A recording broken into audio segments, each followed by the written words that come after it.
What is up? Welcome to In the Corner with No Damn Good Boxing. Today we're going to be taking a look at the fight this Saturday.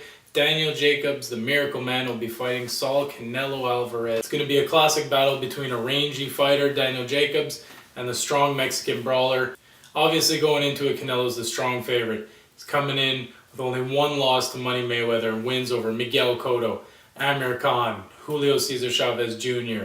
Fought a who's who all the way from welterweight to now super middleweight. And he's kept his power going up the whole way. He's given up 2 inches in the height department to Daniel Jacobs and 2.5 inches in the reach department. But as he's proven in his fights against Triple G, his reach doesn't really matter because ultimately he's going to walk you down to the ropes at some point. Or he'll let you walk him down to the ropes and counterpunch from there. He's got that classic Mexican style, heavy shoulders, hands up, walk you down, wait for his openings and take them. He's got strong power in both hands and terrible power to the body. Daniel Jacobs, on the other side of the ring, comes in with strong power as well.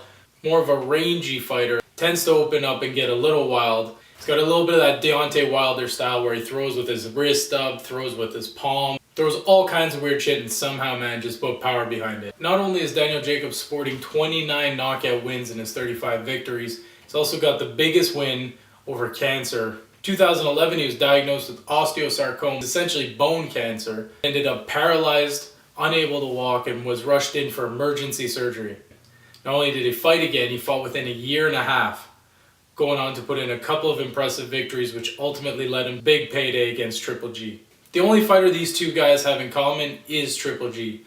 So that's how we're going to break down this fight. Daniel Jacobs had a great fight with Triple G, going to a majority decision in 12 rounds. He managed to frustrate Triple G with those long range punches, staying on the outside, hitting him with power, beating him to a punch. Now, throughout that fight, Daniel Jacobs would get a little wild with his combinations and Triple G would get inside and start timing him. Daniel Jacobs walked through these punches because Triple G hasn't really brought his power with him to the super middleweight division. The natural middleweight is able to take that and deliver more.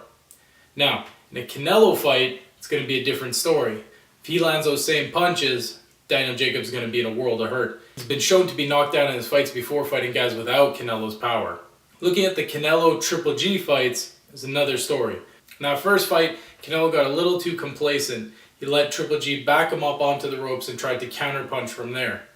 Didn't really go his way. I had it as a Triple G victory. One goofball judge, Adelaide Bird, sent it to a majority draw, leading to the rematch. Coming into the rematch, Canelo definitely adjusted his style. He was much more the aggressor, stalked Triple G down, and definitely won that second fight.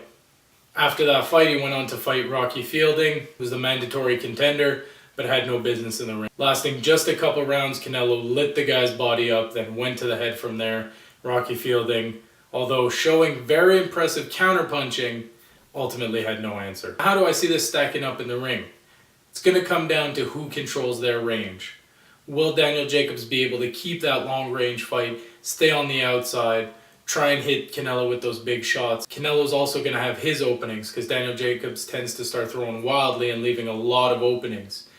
Canelo can navigate the storm, keep his guard up, and just work from the inside, he's going to start landing some pretty strong punches from there, which will lead to a very long night for Daniel Jacobs. One thing I noticed in that second Triple G fight that I think Daniel Jacobs can work to his favor is that whenever Triple G would stalk Canelo down and throw that right hand, he would throw it nice and tight, and Canelo would shift to the left, drop his hands, sliding off to his left with his hands down.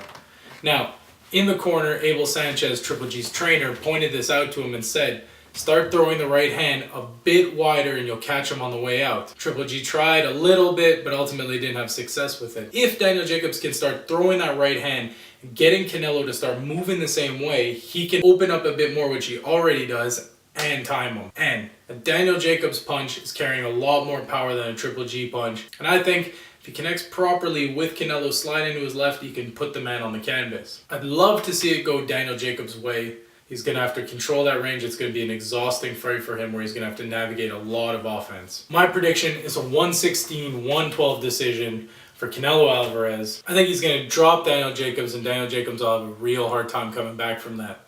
But what do you guys think? Leave a comment. Let me know what your prediction is and what round it's going to happen in. Who's going to win the fight? I'm Lee Chagnon, and this has been In the Corner with No Damn Good Boxing.